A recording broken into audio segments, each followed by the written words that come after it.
be starting in just a couple of minutes, and we'll get back to you in just 1 second. If I could just ask if you can mute your microphones if they're not muted already, that'd be brilliant.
Virtual tour and online discussion.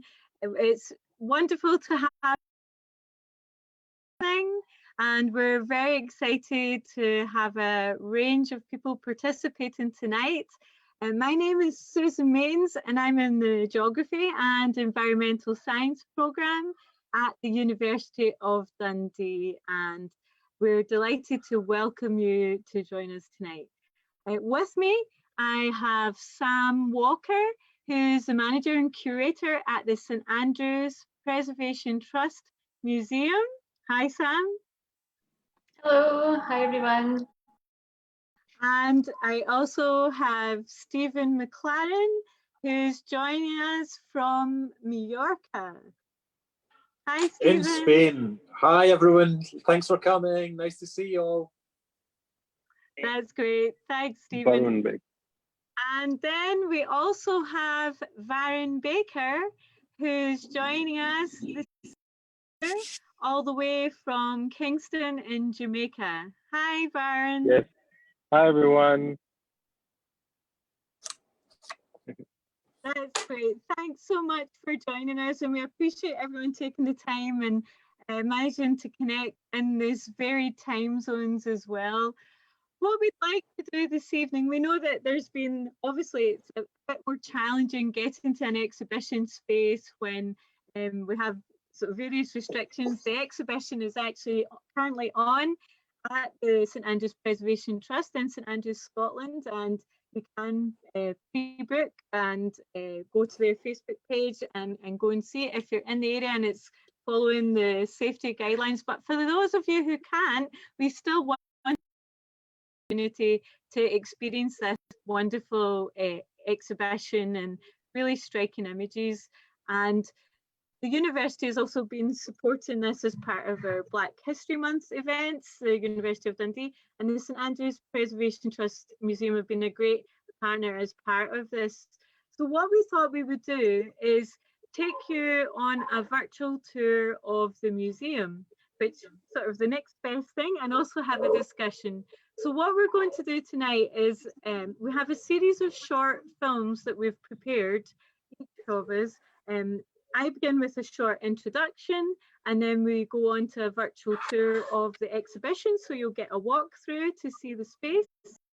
We're then going to hand over to Stephen McLaren, who's done a lovely short film to tell us a bit about his work, and then we're going to hand over to Varun Baker, who's going to also talk about his we'll see a bit of the work that he's done while actually sort of out in the streets in Kingston, undertaking his photography.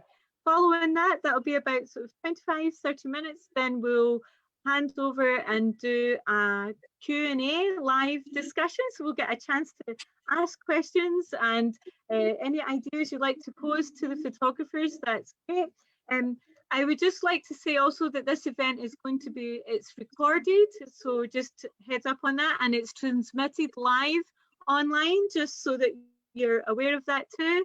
So thanks very much for in the event, we really appreciate that. And I'd like to also say thank you to Open Virtual Worlds, Ian Oliver and Alan Miller for assisting us with the technical assistance for hosting the event too.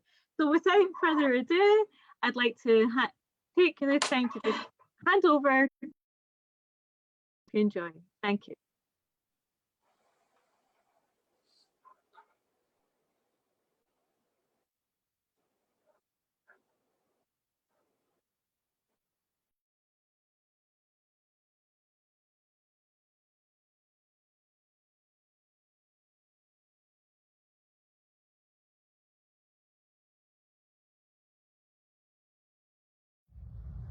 Hello, thank you for joining us for Moving Jamaica virtual tour and discussion.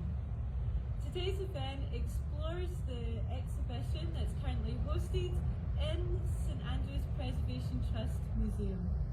The exhibition was first held in the Land Gallery in the University of Dundee, and we're delighted to have this opportunity to re-host it here in St Andrews in Scotland. I thought I would tell you a bit about how the exhibition came about initially. I had come across Valentine and Sons photographs when I was based in the University of the West Indies, Mona, in Kingston, Jamaica. And I was struck by these 19th century images of Jamaica. When I moved to the University of Dundee a few years later, I learned that the Valentine and Sons studio was actually based in Dundee, which for me was really intriguing to have this Dundee-Kingston connection. I explored this further, and Matthew Jarron in the University of Dundee pointed to the St Andrews Special Collections where the photographs are held. And also to them for assisting me with the research into these materials. I thought it would be really helpful to engage with the wider public in terms of their awareness of these photos, and to share this new knowledge that we had around the photos being taken in Jamaica, and that there actually was this Scottish connection too. And this is something that I was personally also very interested in, and the role of photography as in promoting Jamaica and the certain images that we have. At this time it was to promote it for investment following the decline of the sugar plantation industry. At the same time, I thought it was important to not only situate Jamaica as a landscape in the past, and the University Special Collections pointed me to the work of Stephen McLaren, who explores the connections between Scotland and Jamaica in terms of the current landscapes, which are legacies of that previous colonial history and with ties into the slave trade as well. And so these photos are brought together as part of this conversation between the past and the present. I also felt it was important to engage with the work of Caribbean photographers, in particular in Jamaica, and the work of Varun brings light to the range of landscapes within Jamaica in particular, focusing on an urban landscape and how the city is part of landscapes in which people have to negotiate city life just as they would within the context of urban Scotland too. And this is an image that we don't often see. We often think of the Caribbean in Scotland as based around beaches, palm trees. It's a very idyllic kind of landscape that we see through tourism brochures. Photographs points to is that the everyday life of residents of Kingston, Jamaica in particular. And I think this is really important when we think about different kinds of mobilities, who the photography is targeted towards,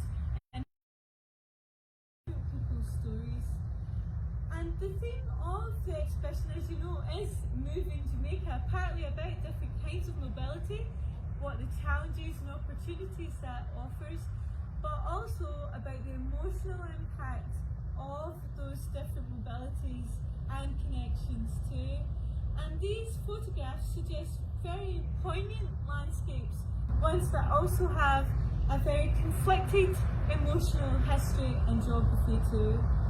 So hopefully this will give you an opportunity to think about and travel with us as we reflect on these very sort of controversial but also complex and rewarding experiences of engaging directly with photography as a way to tell more diverse stories. And thanks very much to the photographers for sharing their work in such a generous way. We really appreciate, and thank you for joining us today, and I hope you get a chance to come and visit the exhibition, which is currently here open at the St Andrews Preservation Trust Museum. Thank you.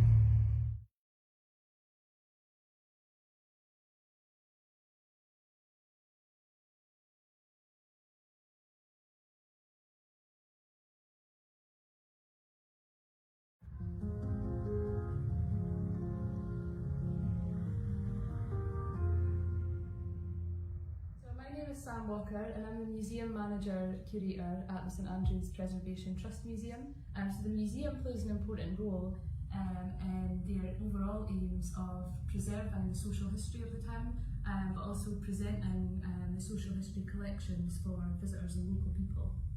Now, the Moving Jamaica exhibition is a relatively recent initiative that you have here, and I wondered if you could tell us a bit about what led you to decide to have the exhibition in the space here.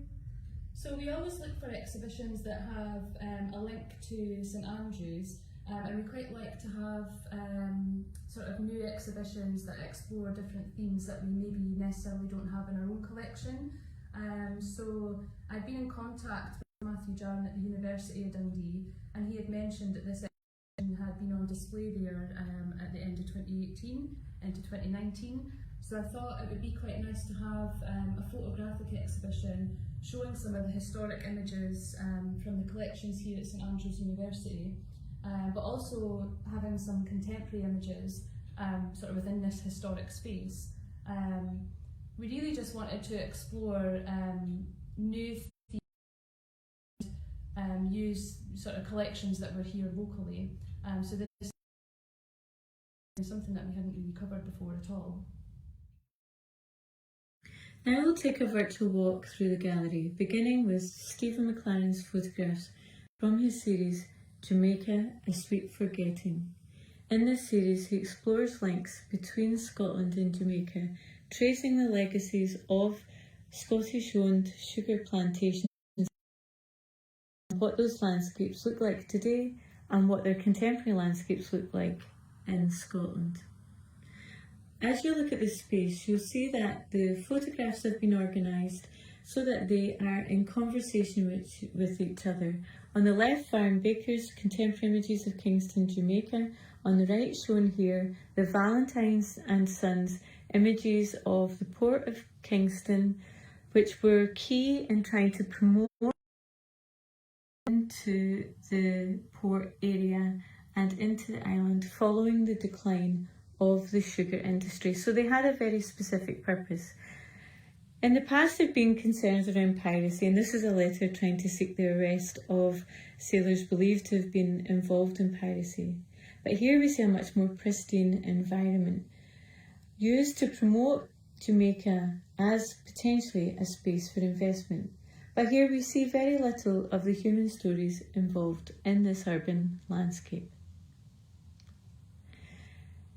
As we turn to the images of Stephen McLaren's series, we can see the legacies of the sugar industry in the contemporary landscape of the island.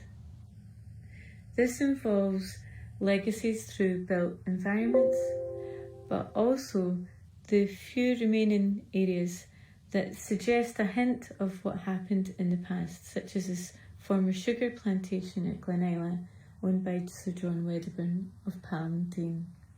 Some of the landscapes have become overgrown, almost ghostly, but nonetheless are important lived-in spaces, and they're not only in the past.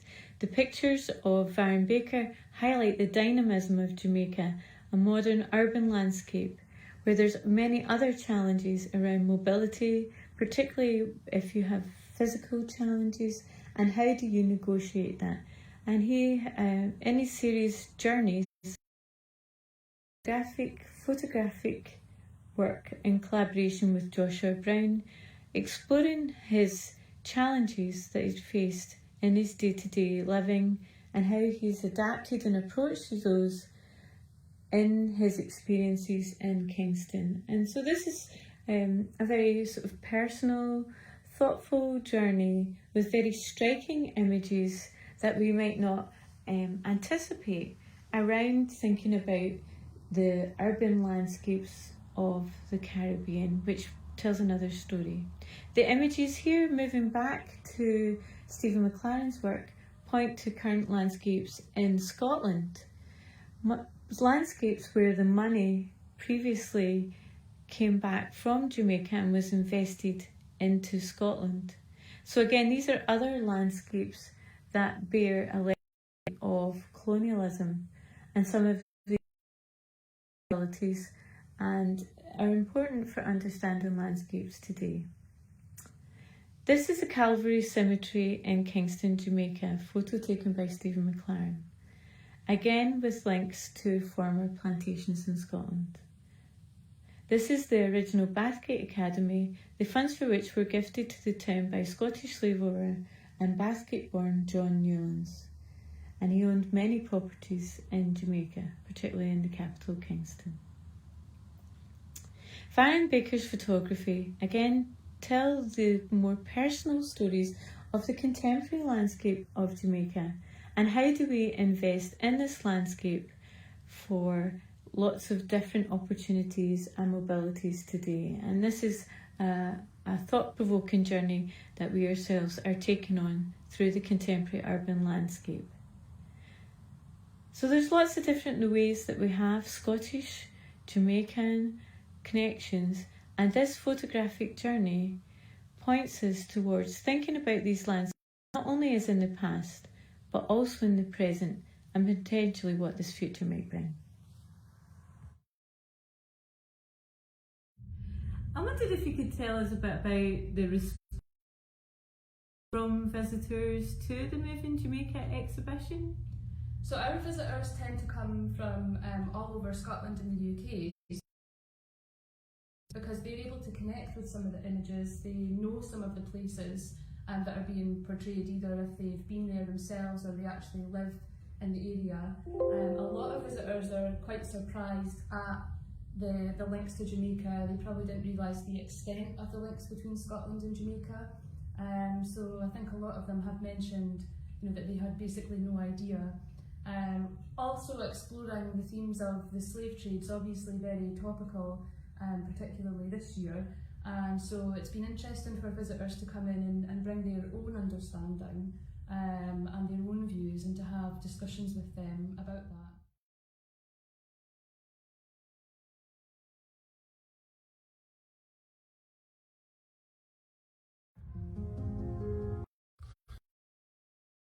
Good evening. This is Steve McLaren calling into the exhibition in St Andrews. I hope you're all well and thank you for coming to the exhibition this evening.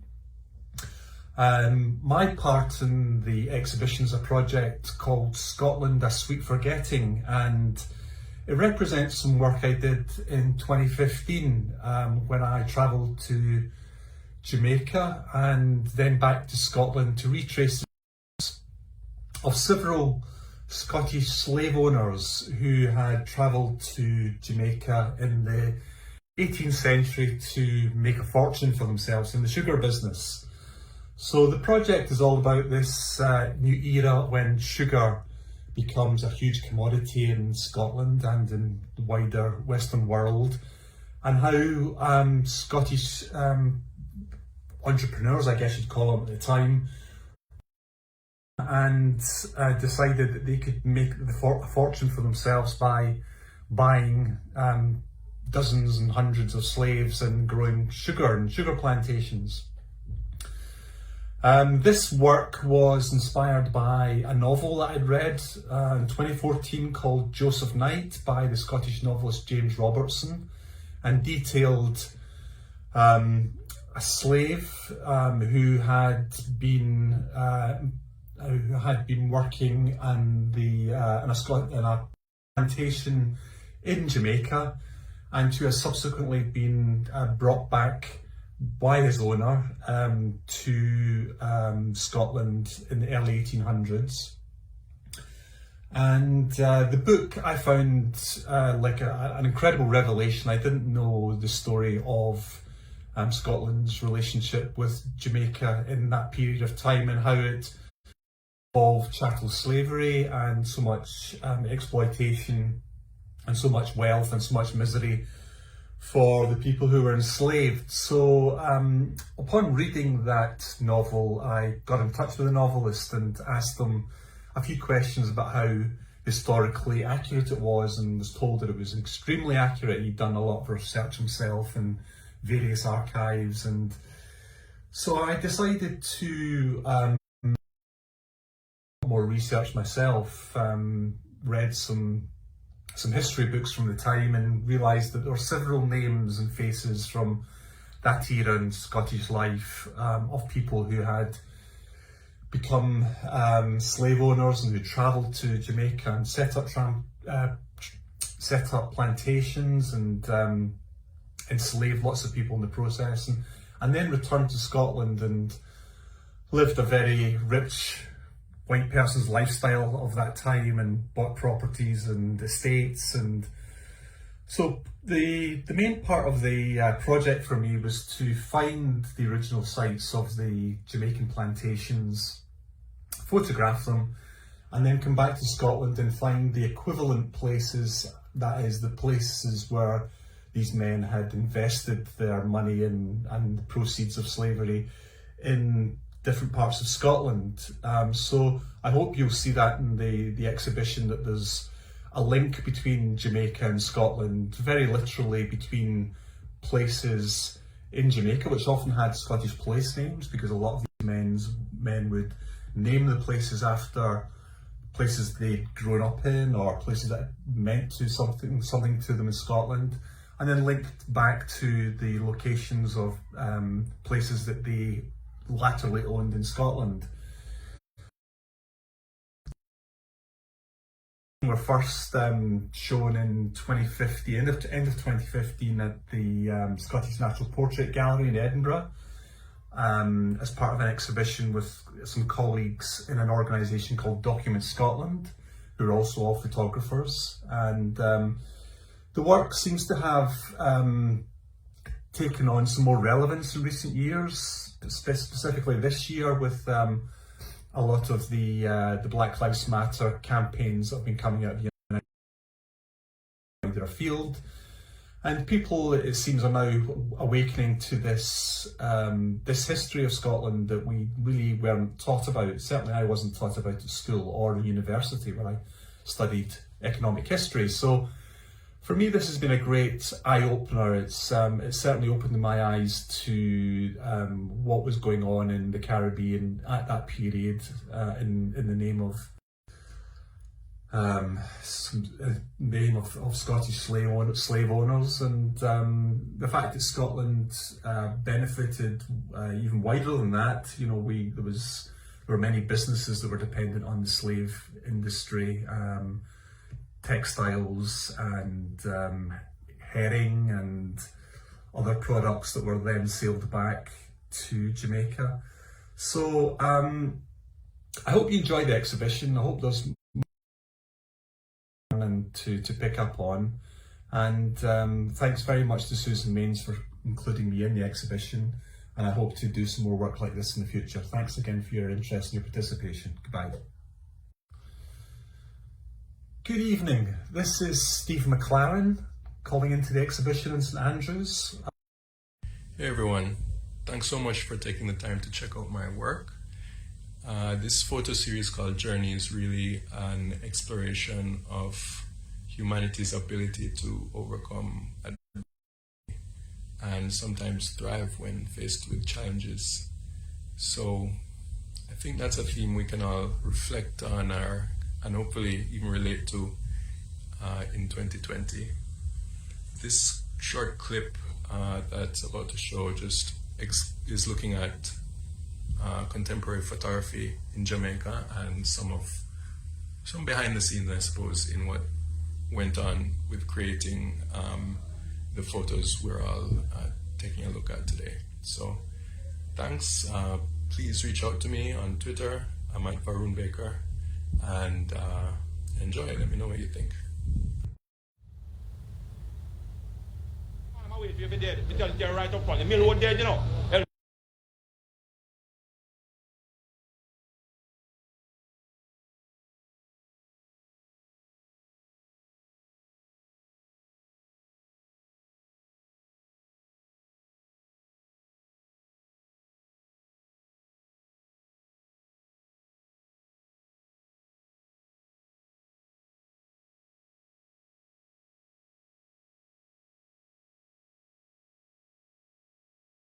Mill road dead. You see them get any money yet? You know, see them lock up him liar or Patrick Bill and a fraud charge. You know, see. So what Babylon is, you know, liar pure. Them say one gun man.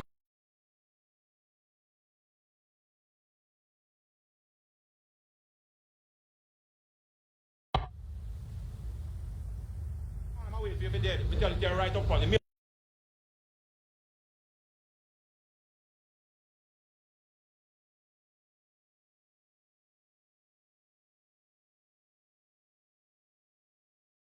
road dead, you know. Mill road dead. You see them get any money yet? You know, see them lock up him liar or Patrick Bill and a fraud charge. You know, see. So what? When you don't lie, you say one gun man, man, last you have to unload law, and them get some money. You're a thief. Physically, this is just a photo of two subjects. Joshua Brown, who's the man in the wheelchair, and his good friend Torch beside him. You put on the facade and paint the wall here to look nice, do a massive mistake. Put on fix 2 pane of glass, nobody thinks it's iron. And you know, these two are characters I've found walking in the streets of Kingston, and I thought they would make a really good photo. You know, I approached him and told him what I wanted to do, and luckily he got it, and he was like, "Oh, you want to take photos? You want to make a masterpiece?" I said, "Yes, that's it." Joshua can't do anything without someone's help, and so his own kind of independence and so on is an important part of trying to overcome. But beyond that, I think one thing that really struck me is that they live in this area of town, and they walk all the way up. He pushes the wheelchair all the way up in the day and pushes it all the way back down in the evening. And it's a real struggle out there in the streets of Kingston. This same day when I took this photo, in fact, at some point there was another person with them at some point, very briefly, and later towards the end of the shoot, they explained, after they realized that this person had stolen a pair of shorts from him. I was thinking, wow, how do you steal from someone in a wheelchair with no arms, no legs to defend themselves or do anything? Being in Kingston, you know, you have to overlook these things and just move on, like when they happen. It was just another thing that made me realize, you know, how rough it is really out there in the streets. No, I can't pass through, but I have a disabled person in the vehicle, and I just want to stop to take a picture out on the road and so, and then keep. Is that possible right here? As you see here, this is in the middle of the road. This is where we also give a small sums of money. Actually, it's night now, but during the days, we're there in the day. Very busy trying to connect with people and whatever help can be offered. There are no services for Joshua outside of this type of thing. Even like the window washers who are not necessarily in Joshua's position, because they're for the most part able-bodied people, but even they have a position in society where it's somewhat accepted that they'll be at the stoplights and some percentage of people will give them money and they can. There are a lot of things that are accepted in Kingston as just part of the social fabric. You know, one striking thing, when he dreams, he always has hands and legs.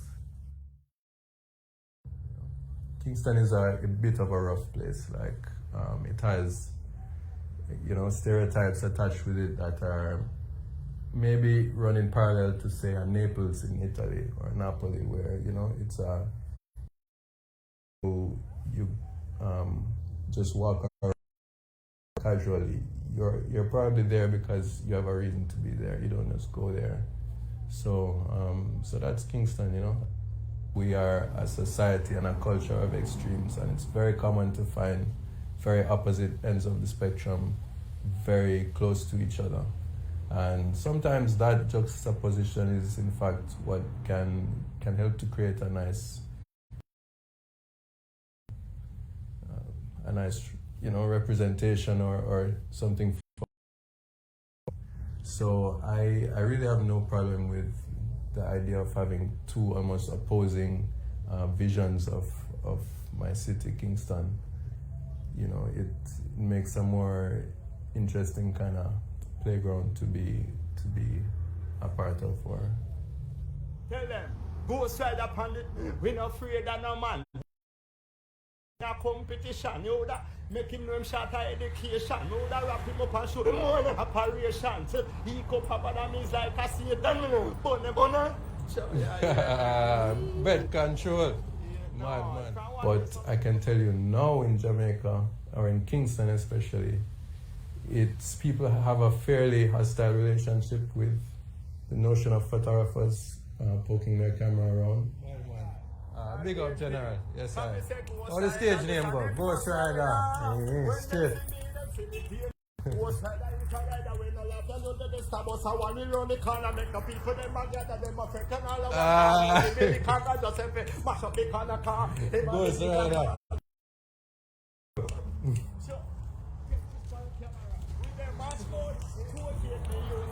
I guess some entertainment now.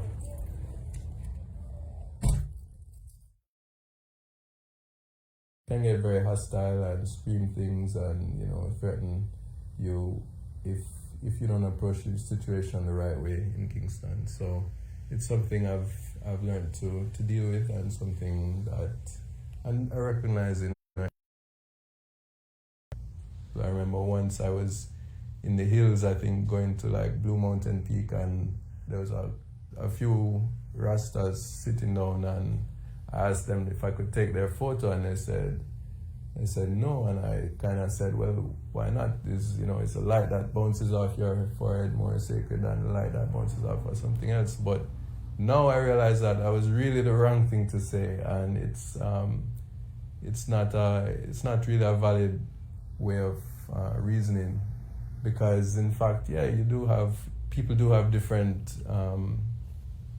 ideas of what a photograph is and can do, and you have to respect that.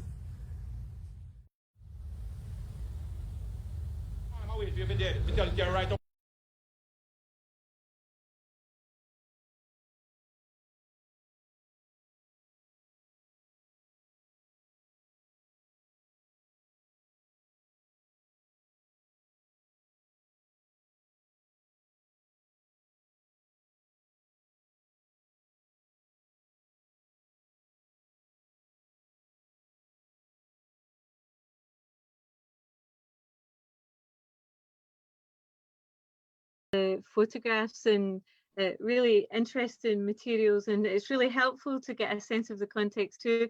For those of you on Zoom, there was a wee bit of a delay, I think, in some of the connections, so we apologise for that. It's a wee bit kind of beyond our control at the moment, but our technical team are working to get things on the way. But what we will have is a recording, and we'll have the videos that we have submitted, so you will be able to take a look at that at a later date if you did have some problems. So, and I think it's maybe running, it seems to be running more smoothly on live, so hopefully you managed to get the main sort of materials there. This is always the dynamic aspect of these mobilities in terms of technology as well.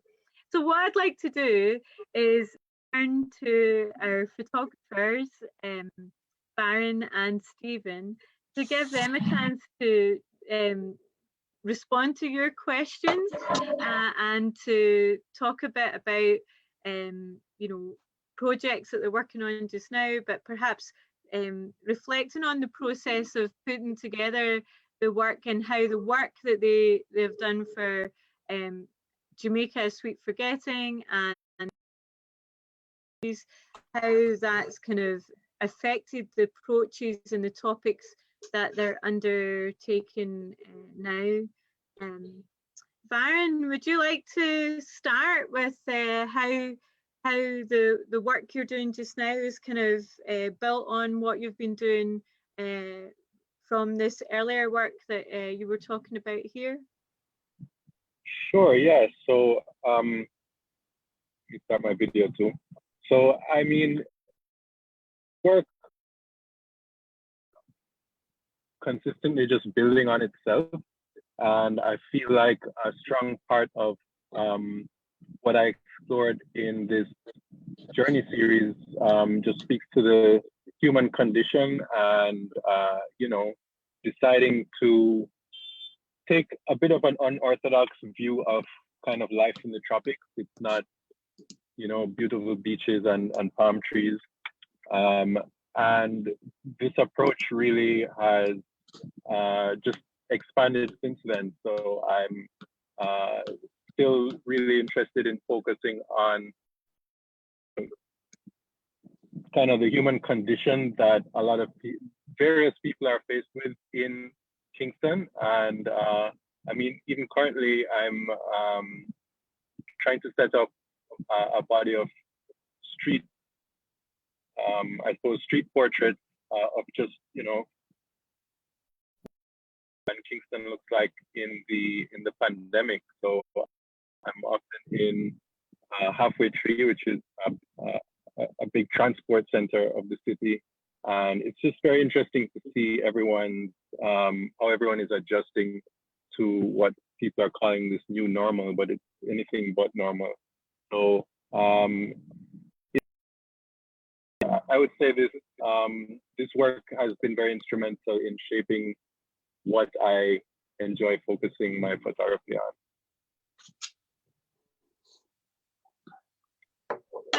Thanks very much, and I think it ties into the current situation as well. Like, it's a really important one in terms of capturing sort of that unique experience. Stephen, I wonder if you could chat a bit as well about how your work is sort of built on from this experience too. Probably it's not. My work is, since I've moved to Mallorca, I've not been able to shoot pretty much in the same way that I have done in recent years, more documentary stuff, and that's something that I'm not happy about. But one of the kind of good things this year is actually seeing the work that is now has a bit more resonance. You know, it was shown at the Scottish National Portrait Gallery in 2015, which is fantastic. A lot of people picked up on it then, but it then kind of disappeared slightly. And then this year, we now find that we're in a different kind of conversation altogether about Scotland and slavery and the Caribbean and stuff like that, much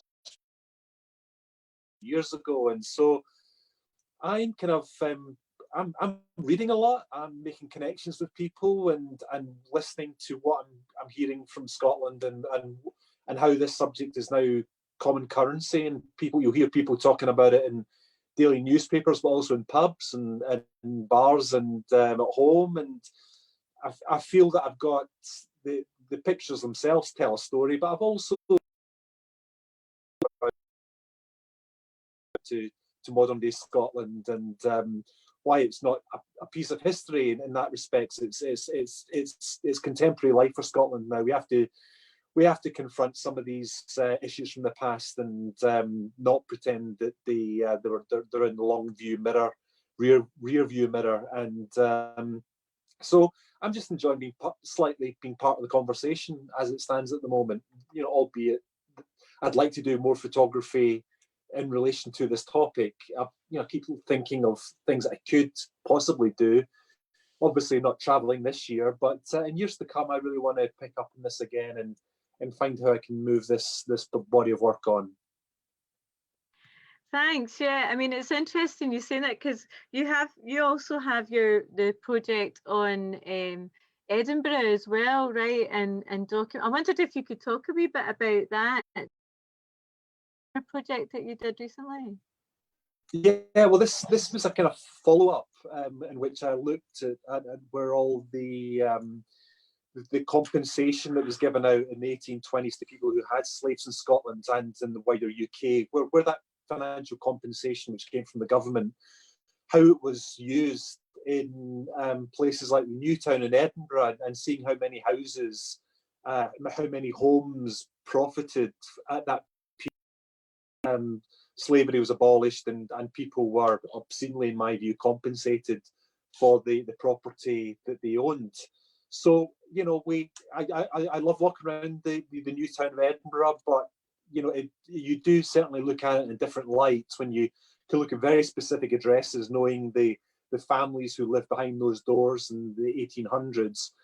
How they suddenly profited from 100, 200,000 pounds in modern day terms, and that must have rippled through the whole of Scottish society back then. That was funds that from ill-gotten gains that were then put into property, but then into other kind of parts of Scottish financial life as well. We all, in some respects, perhaps our universities as well, benefited from behests and bequests and inheritances and such. So that Edinburgh project was trying to again look at the kind of the geography, the environment that we now walk past every day, and trying to acknowledge in some way how that benefited from a rather dark period in their history. Thanks. Yeah, I mean, I think there's you can see a lot of connections in terms of like the way in which there's kind of these layers of landscapes, right? That both your photography and Varun, you kind of get drawn into the images. You see it's like one of those things with photography where you see the image and it captures your attention, and then it's as you start to like tease out the other stories, right? You see this kind of multi-layered process taking place as well, which I think is really fascinating. Samantha, Sam, I don't know if you have any questions there that are coming in from Facebook at all that we can ask to. I'm just going to have a quick look here. One thing I thought was interesting about your new project with the Newtown is someone got in touch with me recently about a tour in Edinburgh that's happening, and I think it's called like Empire and Slavery, so it's just building on that kind of interest I think that people have got, and they're able to actually have guided tours out the different houses and tell the stories of the slave owners and that sort of legacy, which I think is very interesting.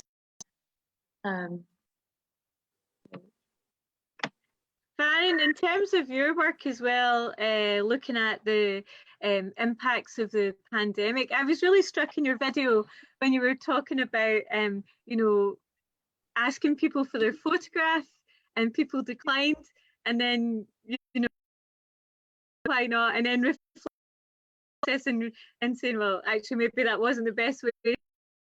And it's one of the in a project that we kind of get caught up in it and think, oh, this is the best thing, right? You know, we'll try and capture this, but that people might not respond to it in the same way, right? Because they might be kind of wondering, like, hesitating, or what's this going to be used for, or who is this person, like, including me in this, or taking this photograph, and what's it all about?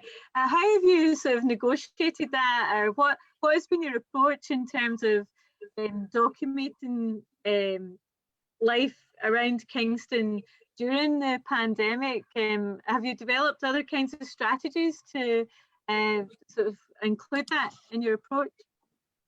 Yeah, so what people are taking selfies all over the, and you know, I think the idea of a photograph is much more readily accepted now than it was 10 years ago or even 20 years ago. So I think that's a part of what's happening as well. But you bring about a good point, which is, yeah, you know, you take a photo, you don't know exactly what you used, and the person being photographed also doesn't know. And I want to really share the idea that when I was taking this photo series originally, I had no idea these photos would be in Scotland one day, or that there would be any form of audience in Scotland for this type of work. And so it's astonishing to me, the potential and the type of communication that photography affords us. But there's also just been this amazing learning opportunity for myself to understand these connections between and Jamaica, which are just tremendous. I mean, every place I pass in Jamaica now has a Scottish name.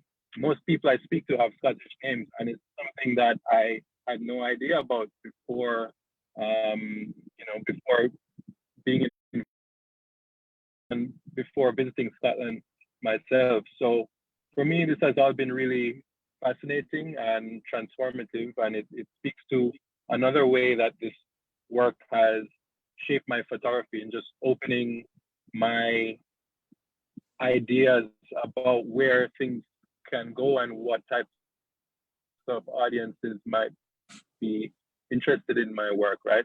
I think the conversations that end up are on my imagination at the time in terms of when I was actually pressing that shutter button. So it's really been amazing. Well, that's great to hear, and I'm so impressed by your actually being mobile right now while you're chatting. And I think that's great. That's really impressive. That's wonderful. We have a question coming in here. That's one of our viewers has asked. Thank you for this. How aware are you of your voice coming through when constructing photographs? For me, that must be quite difficult. So that's a question to both of you, if you want to take turns, about how you kind of frame, I suppose, the photos, how conscious of your, and how do you utilize that in your photos, perhaps?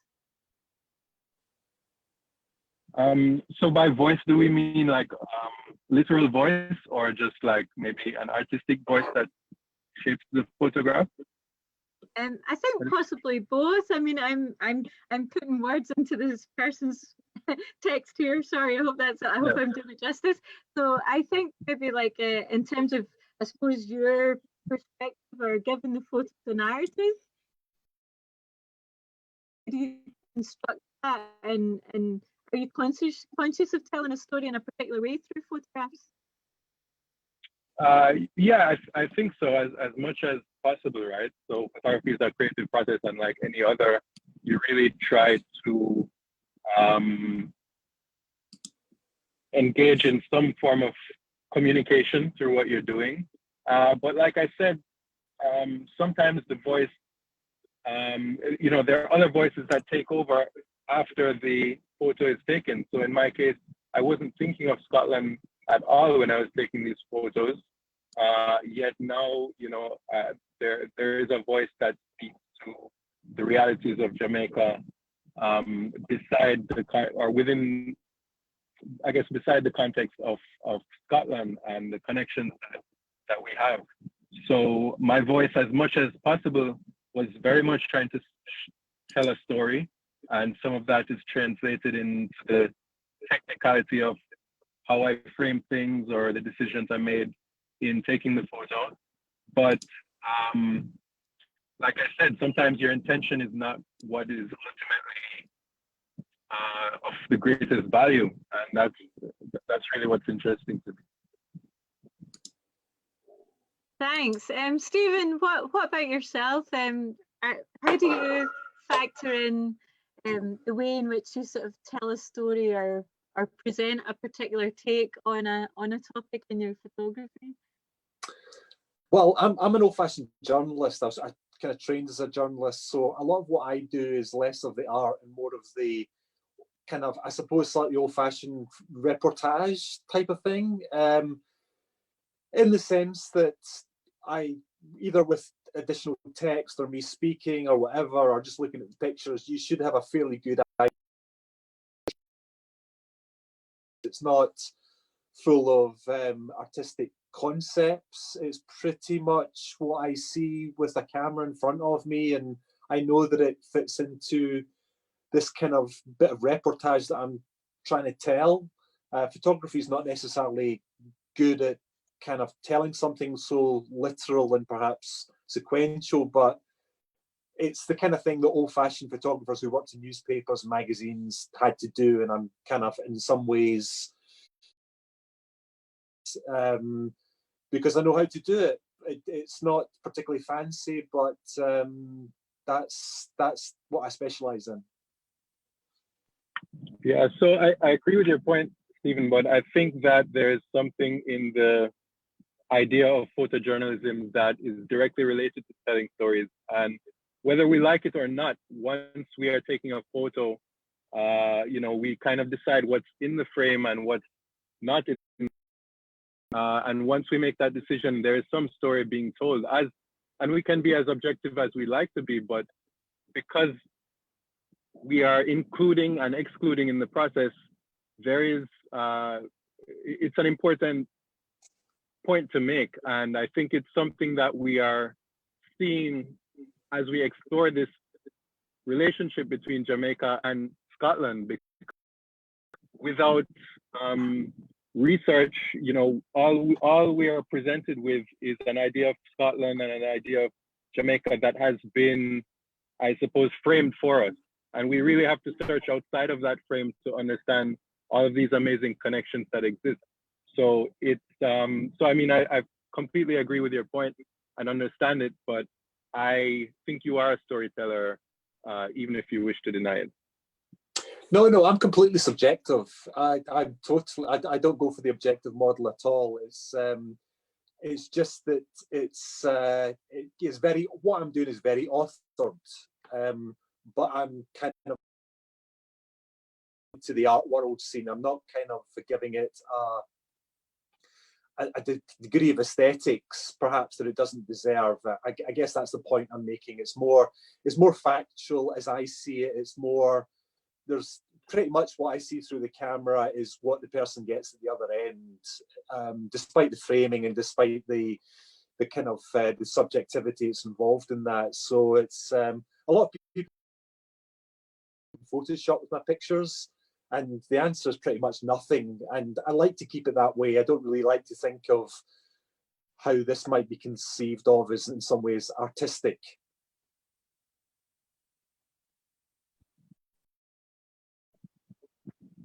Thank you. And it's really interesting to actually hear this approach, right? The different approaches in terms of that process, right? And the decision making, I suppose, that's involved in it too. Because I suppose we kind of see, right? But I think there's obviously a whole series of decisions that go on in the run up to, what you decide to take photos of, who you're focusing on, and then what things you edit out or bring in as well, right, to kind of condense that down into particular images that we see. I wanted to just turn very quickly to Sam, actually, because Sam has been sort of our eyes and ears in a way in the museum actually during this period.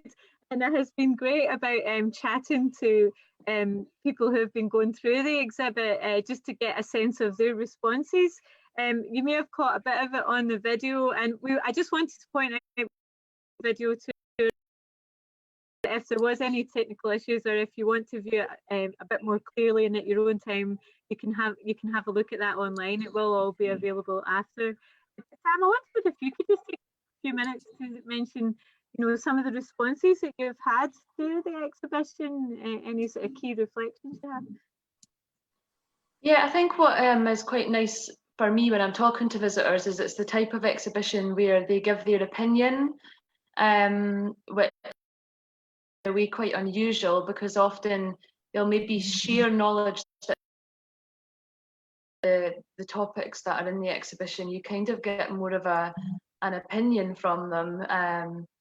So that has been in a way interesting, but also challenging, because you do get some opinions that you perhaps might not like to hear, or that you don't agree with. And so in a way it's been having visitors and also challenging visitors' opinions and allowing them to challenge me at the same time. And that is not something I'm actually very used to in the museum world. So I think that's what's been great about having the exhibition here.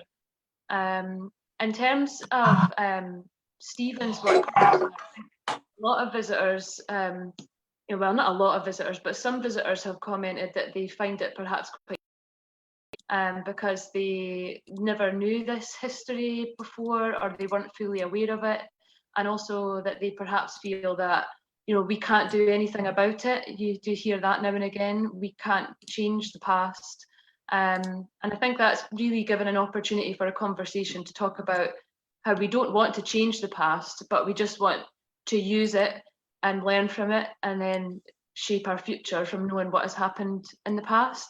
And also use it to challenge, ideas and ideologies that we've got today that are perhaps damaging. And so that has been really interesting and quite challenging at the same time. I did write down some visitor comments, just because it is quite interesting to hear.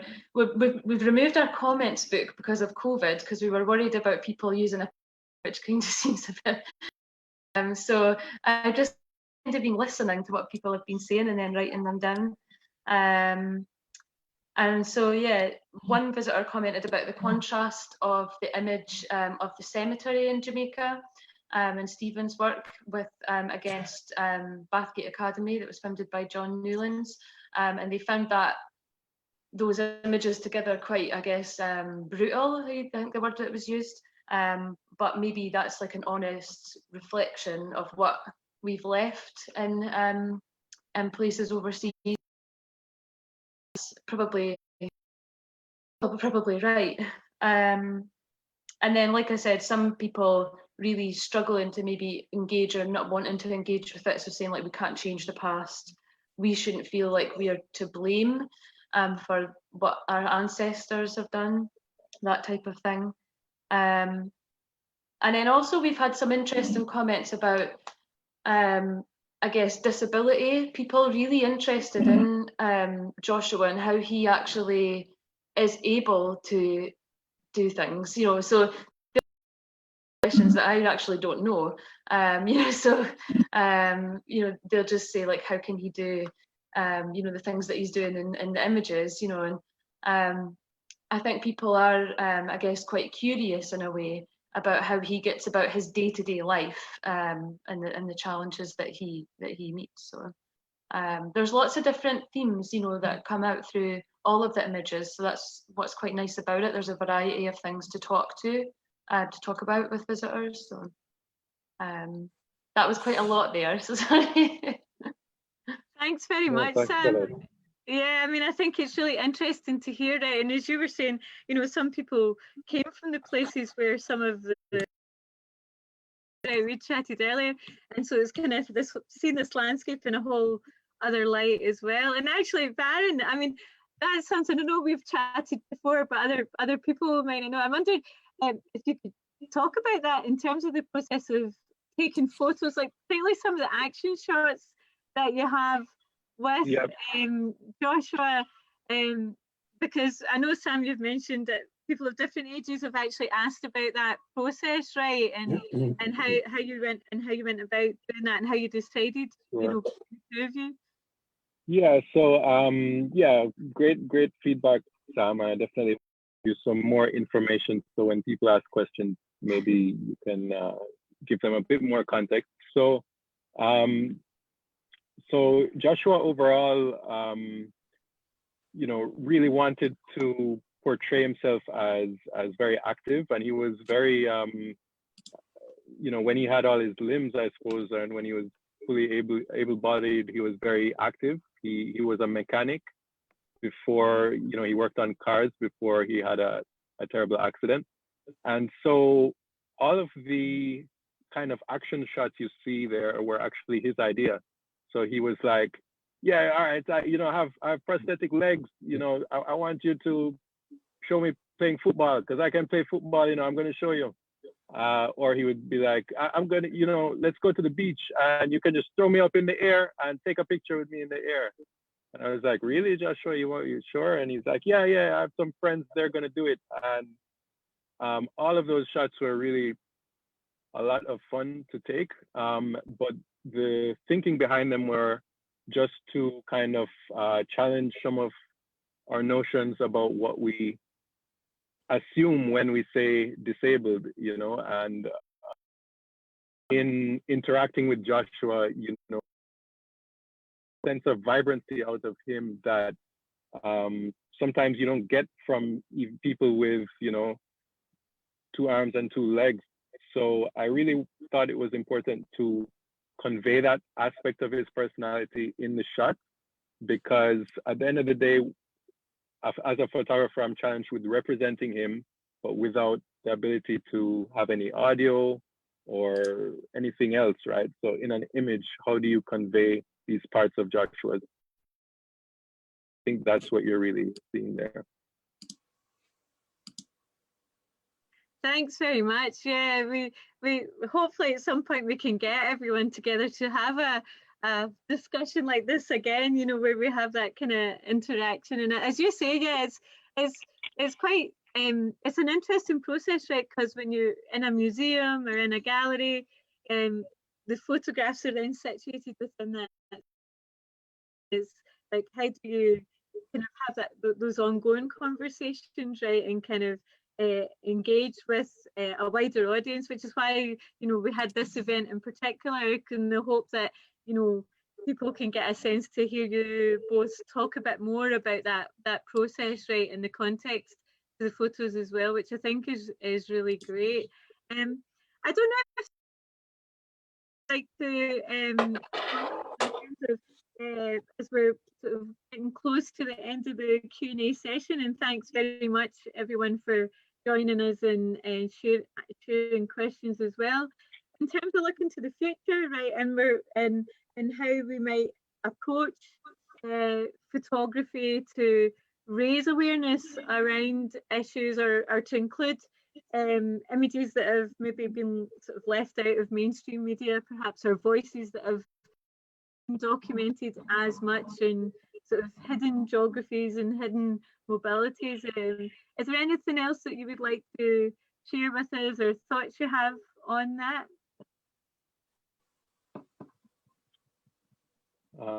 Maybe not specifically on that, but I do want to add that if we do connect again this way, I'll try to make an effort to see if Joshua would like to join us, and it would be nice to have him on a video connection as well. So I'll just throw that out there. Yeah, that would be great. Yeah, that's the other issue, isn't it, as well, right? Often sort of in terms of participants in projects as well, right, and having a sort of wider group of people participate is really definitely, you know, the way to go, I think, for sure. Yeah. Stephen, thanks. Yeah, Stephen, is there anything? Can you repeat that, please, Susan? I didn't pick the last bit. Sorry about that. Is there anything you would like to add in terms of where you see your work going, or in terms of, you know, the restrictions that we have right now in terms of COVID?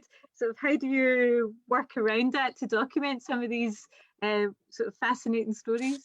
Well, I'm doing more writing at the moment. I've got photography, so less on the photography side of things, and trying to, you know, pick up on other people's work and promote their work, which is so I guess I'm a little bit like you, kind of a talent spotter when it comes to looking at new photographers and seeing which subject matters interest them, and seeing how, you know, referring to your last point, you know, how people are more aware these days as photographers of trying to find topics that haven't been dealt with before, and being more kind of upfront about why some people are visible and some people are not. And, you know, I think the kind of people who are coming out of universities in Scotland who are studying photography are much more aware on those topics than perhaps I was 10, 15 years ago. So, you know, I'm always looking out for new talent that's coming up with these kind of notions about why photographers can make a difference, how they make a difference, and what their subject, how they should relate to their subjects and stuff. These are all issues that haven't been looked at as much in the past, you know, perhaps when I was starting. So I'm just very conscious that things are moving on, and, you know, loads of new photographic talents coming out there with more complex ways of looking at the world. Great, thanks. And it's interesting to shift now into kind of spotting other people's work as well, that's even more fun too, isn't it? It is. It's great fun. Yeah. Well, listen, I have to say, I know we could chat for ages, and I'm conscious of the fact we may have ran slightly over time, technical limitations, so hopefully we've made up for it with lots of great chat here. It's been really wonderful to get to speak with both of you. We really appreciate you giving up the time, and you've been so generous in letting us and being able to combine it with the Valentine photographs, which University of St Andrews also assisted us, and Matthew Jarn, who helped with the initial exhibition here in the Lamb Gallery at University of Dundee. It's really nice to situate some of those historical photographs alongside the contemporary photographs. I think it's a really nice way to kind of, you know, go back and forward through time, right, and across different places as well. And we really appreciate you engaging with that. It's been great. And I also like to thank you who have connected in. We really appreciate it, both here on Zoom and on Facebook. We'll make the recordings available, and so you can get a chance, and we'll put a wee note up when those are available, just so that you can come back. Really interesting discussion. We really appreciate you all joining us. If you are in the St Andrews vicinity, not that we're encouraging you all to jump in your cars and drive all the way up to North East Fife. I've heard that that's maybe frowned upon right now if you're not in the area. But if you are in the area, the museum's open Wednesday to Sunday, 12 till 4 in the afternoon, and you can come by and physically distance. It's all. You can come by and see the exhibition. We'd be happy to have you there. And thanks, Sam, very much for staying late in the museum. We really appreciate it. The lovely pictures in the background. Thank you, everyone, and we'll say good night or good morning or good afternoon, depending on where you are in the world. And thanks again, and take care. Bye for now. Thanks, Susan. Thanks, everyone. Nice to speak to you all. Bye. Bye. Nice to meet you, Varun. All the best. Good luck tomorrow. You too, man. Thanks a lot.